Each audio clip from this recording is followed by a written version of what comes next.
Hey Goddard Lions, this is your Goddard Friday. It's the first show of the new year. We're your host. I'm Zachary Wharton. And I'm Isaac Klein. If you haven't seen our previous shows, you can find them on YouTube by searching Goddard_media. Make sure to subscribe and get notified on our latest shows. Let's see what our athletes have been up to with this sports recap. Brought to you by Ethan Pape and Jordan Pennington. After winter break, GHS teams are back up competing. Here's the recap. First up is girls and boys bowling. Varsity competed on January 7th at the North Rock Lanes. Boys placing 14th out of the 35 schools with only 81 pins out of the top 10. Girls placed 12th and wrapped up bracket play with a 8-4 record. On January 9th at Valley Center, both JV and varsity teams finished 4-0. On January 13th, the boys and girls bowling competed at West Acres, where varsity girls finished 5th and Kaylee Laha finished 1st with a score of 6-14. Varsity boys finished 1st and won the varsity portion of the tournament with 27 pins. Their next competition is Monday, January 23rd at Andover. Next is girls and boys wrestling. Boys wrestling competed at JHS on January 12th and lost 40-36 to Salina Central and defeated Andover Central 59-21. Outstanding individuals included Jacob Goodwin, Zach Wesley, and Ashlyn Goodwin is currently 24-1. Girls wrestling compete next on January 21st, and the boys' next match is January 20th at Owasso. The Lady Lion basketball team has been working hard to improve their record from last year. They took on Hussagen at home on December 16th and lost 51-36. Before break, they placed at Valley Center, losing 30-20 against Andover at home on January 6th. They were defeated 56-26. The following week, they played Andover Central at home, losing 48-18. The girls competed against Eisenhower and Mays South on January 13th and 17th, losing 39-24 to the Tigers and 62-21 to the Mavericks. The Lady Lions compete in the El Dorado tournament on January 26th through the 28th. Finally is boys basketball. Varsity boys lost to Hutchinson 59-50 on December 16th, but came back that Friday defeating Valley Center 65-55. At home on January 6th, they lost to Andover 67-35. They were also defeated 61-26 by the Andover Central Jaguars at home on January 10th, away at Eisenhower on January 13th. The boys lost 54-48. Their El Dorado tournament takes place on January 19th through the 21st. Tune in next time for more winter sports updates. Reporting for GHS Media, I'm Ethan Pape. Next, Caitlin Johnson and Ashlyn Adams show us what's up with one of the clubs that is happening in our schools. GHS Media is bringing a new section called Club Showcase, where we dive deep into the different clubs that are here at GHS. This week, we're showcasing a club, GSA. GSA is a club where people of the LGBT community can come to a place where they can belong and love who they are. Mrs. Locke is the sponsor for this club, and their meeting place is one day every month at the library after school. Being involved in this club has impacted me because it's a way for me to get in touch with the students and supporting them in their journey in the LGBTQIA community. I have two children, two adult kids of my own that are in the community, and so this is an amazing way for me to connect with students and so that they have someone to talk to who really understands what they're saying, and so they feel loved and so that they feel like they belong and they get to support each other. There are many things you can do in here, whether it be creating bracelets, drawing, coloring, or even sharing stories with people who are like-minded. It has impacted me basically by like I said, like help me broaden my horizons. It's also helping me like decide myself and everything, helping me get to meet new people. It helps me out a lot. This club is a very safe and calm place with the occasional background music, shows, or movies surrounded by people who are willing to listen, accept, and love who you are. So if you ever want to be heard, GSA is the place to go. This is Ashlyn Adams reporting for GHS Media. Make sure to look out for our next club showcase. Are there some habits from last semester you don't want to carry over? Well, here is Caleb Sweska showing you how to start your year strong. A new year means a new semester and a fresh start. Here are some ways to start off on the right foot. Get enough sleep. It is vital to your physical and mental health. Set up a daily schedule outside of school. It keeps days consistent and helps you tackle chores and schoolwork. Speaking of schoolwork, break it up. Only doing a chunk of homework at a time helps you tackle the overall mountain of homework piece by piece. Clean up your study space or your room. A clutter-free life leads to a clutter-free mind. Get outside, move your body, and touch some grass. And finally, remember to take breaks. And seniors, make sure you stay wary because the flu isn't the only disease spreading around.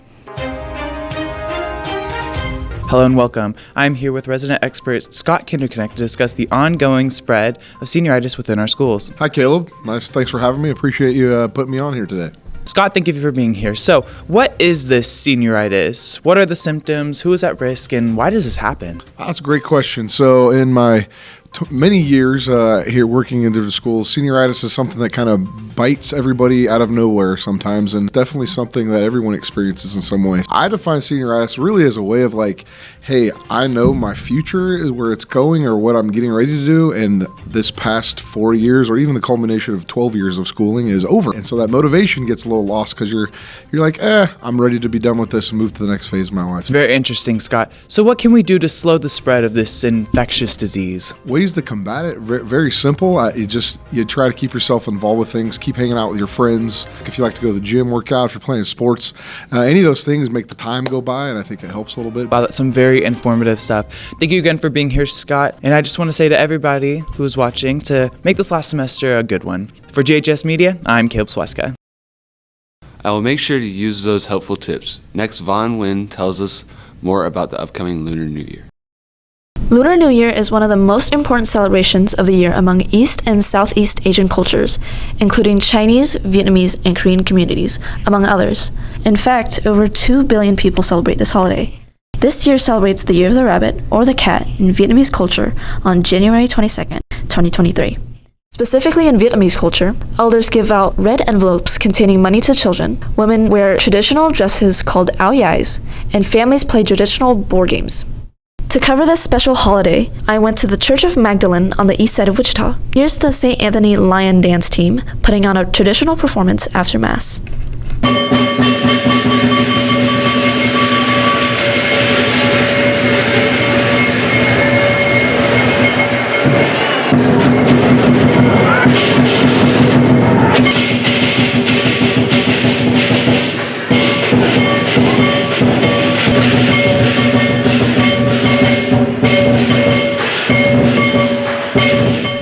The performance is not just for entertainment, but it holds a deeper meaning to the Lion Dance members. Captain of the Lion Dance team, Matthew Lee, and a few other members talk about what Lunar New Year and lion dancing mean to them. My name is Matthew Lee, and I'm a senior, and I am the head coach of the St. Anthony Lion Dance team. I decided to join Lion Dance because of an organization. They told me to join it and see how I liked it. I joined it, didn't know how I felt about it, but over time I kind of just grew into it and honestly loved it ever since. Hi, my name is Danny Lee. I'm a first year at Wichita State University. So I joined Lion Dance mostly for fun. Like I saw it for the first time. I'm like, dang, that's cool. Seeing everyone in the old team perform a lot and just seeing the hype and the joy they get from it, I honestly wanted that. So I decided to join, and here I am, second year going in strong. My name is James Tran. I'm a junior, and I am a cabinet member and tail in line dancing. My favorite part about Lunar New Year's, well, it's basically money. You know, everyone loves the money. We get lots of money, and that's what I really like. But I also like being with my friends and everything. My name is Kai Nguyen. I am a first year at University of Texas at Dallas, and I am a veteran member of the St. Anthony Lion Dance team as a head. Lunar New Year's is kind of an extension of the holiday season, so just the holidays, it's a nice time to be with your family and everything, but once you get to Lunar New Year's, you get to hang out with all your Asian friends and everything, so it's just my favorite part of that. Lunar New Year is a special holiday in East and Southeast Asian cultures that celebrate family, friends, and a fresh start to the new year. To those who celebrate, I wish you a happy and healthy Lunar New Year. Signing off from GHS Media, I'm Vaughn Nguyen. For our next segment, Emma Culver brings you our second edition of Then Verse Now. I'm Taylor Ferguson. I graduated from Goddard High School in the class of 2022, and I am currently a freshman at the University of Montana. I'm double majoring in wildlife biology and dance. since I've graduated, I spent a lot of time at my dance studio this summer. I worked there and I took a lot of classes. And then in August, I drove to Montana, went on a backpacking trip, and then I started college. I would say the biggest difference between Montana and Kansas is weather. It's definitely not as windy. It's a lot cooler. Well, it was a lot cooler. Now it's really, really cold and it snows. We get at least like 2 inches every week. But it's really nice because people there have the attitude of like, we don't really care that it's snowing. We're still gonna go out and do things and go hiking and go skiing. And I feel like here when it snows or it gets like icy, everyone's like, don't leave your house, nobody move. And so it's like nice to be able to still go out and do things regardless.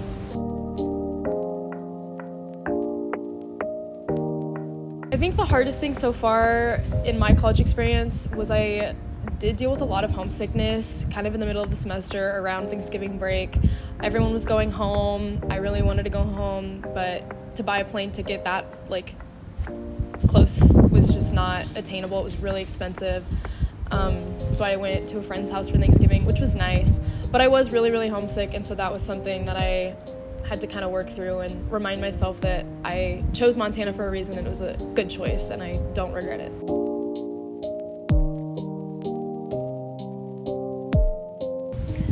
My favorite memory that I made while I was at Goddard High School was definitely my senior year being in orchestra. All of us orchestra kids like formed a really close friendship and we were like a family and we hung out a lot and we were all really passionate about music and it was just a really, really fun, good time.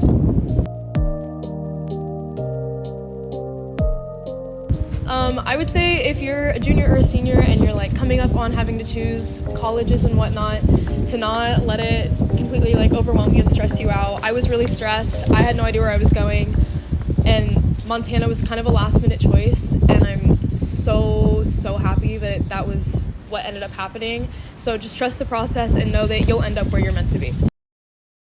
Winter Homecoming is February 4th, and HOCO candidates were announced very differently this year. During Pride on January 11th, Stuka members surprised the seniors chosen to be on the homecoming court. The candidates were revealed by announcing they were chosen with Burger King crowns and heart glasses. The candidates are Leah Combs, Cheyenne Moore, Madison Perez, Jade Simona, Olivia Wilson, Jackson Baldwin, Bradley Bond, Carter Klein, Cole Glasscock, and Randy Malone. Voting will take place on January 23rd through February 1st. More details to come. It was great to see you again. We hope you enjoyed our show. Have a great day, Lions. We hope you have an amazing 2023.